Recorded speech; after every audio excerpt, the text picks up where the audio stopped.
Pilots, especially military pilots in actual combat situations, are known for extending the forces of gravity, more commonly known as pulling Gs. In addition to pulling the standard types of Gs, this Hall of Fame enshrinee can be known for another set of Gs. They are gallantry, defined as courageous, heroic, valiant, and dauntless. Greatness, defined as excellent, skillful, talented, distinguished, and leader. And generosity, giving the ultimate sacrifice. David Render Berry was born in Owensboro, Kentucky on July 13, 1915, to Frances Render Berry, a housewife, and Jessie Berry, a teacher, both from Owensboro. While attending Owensboro High School, Dave worked several jobs and tried not to disappoint his father. He worked his way through the University of Kentucky and was president of Delta Gamma Epsilon and graduated with a degree in mining and mechanical engineering in 1938. Dave heard from a friend about the Army Air Force and drove down to Washington to join because he wanted to fly.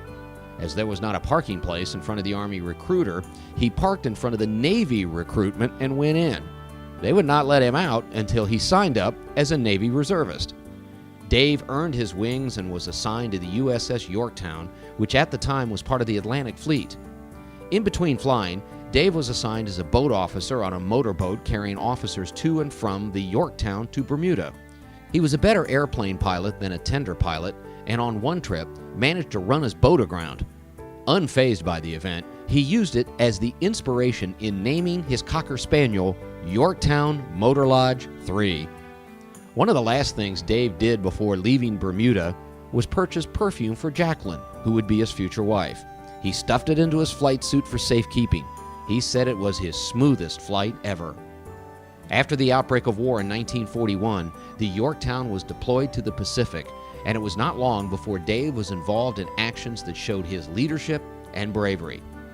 On March 10, 1942, while on patrol over New Guinea, and in the face of heavy anti-aircraft fire, he led a vigorous and determined dive-bombing attack on a light cruiser and scored a direct hit, resulting in severe damage and probable destruction of the enemy vessel. He was recognized for his courage and was awarded the Navy Cross. In May of that same year, he saw more action as the Yorktown was involved in the Battle of the Coral Sea. For 3 days between May 5th to May 8th, Dave flew missions where, as a result of his actions and his conscientious devotion to duty and gallant self-command against formidable odds, he was awarded 2 Navy Crosses and the Air Medal. This equaled 1 for each day of combat.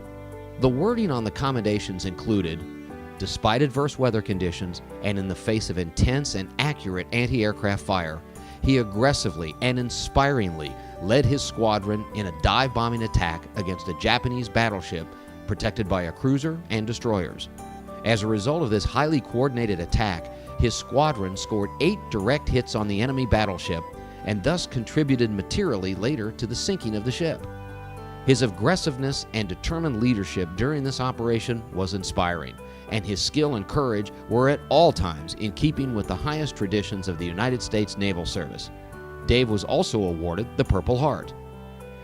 As the Yorktown was lost during the Battle of Midway, Dave returned on board the aircraft carrier USS Enterprise to Pearl Harbor, where he proposed to Jacqueline, and they were married quickly in Honolulu. From there, Dave and Jacqueline sailed to the States with the wives from the Yorktown who did not know that they were widows yet. Dave did know, and that was very difficult for him. Dave was transferred to Jacksonville as a dive bomber instructor. Dave was called back into action in 1945 as a lieutenant commander on the USS Essex. While at sea, he awaited the birth of his only child, Linda Jo.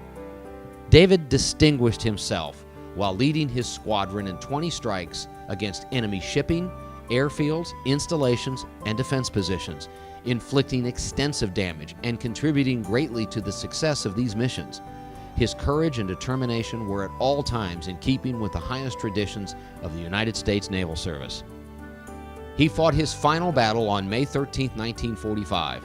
He was one of 15 SB-2C dive bombers that attacked Saeki Airfield, Kyushu.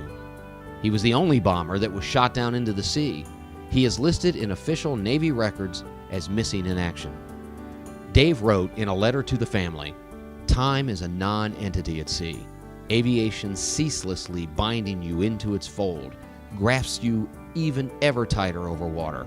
There are no thrills that match those of the dive bomber. In the air is a wonderful place to fight.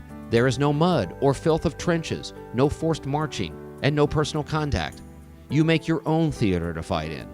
The fighting is clean, impersonal, fast, and beautiful. The sea is an adequate burial ground for those who lose. The incessant waves form a permanent marker. As a Navy dive bomber who pulled more than his share of G's and whose short life exemplifies gallantry, greatness, and generosity, it is therefore fitting that Lieutenant Commander David Render Berry be enshrined into the official Aviation Hall of Fame of the Commonwealth of Kentucky.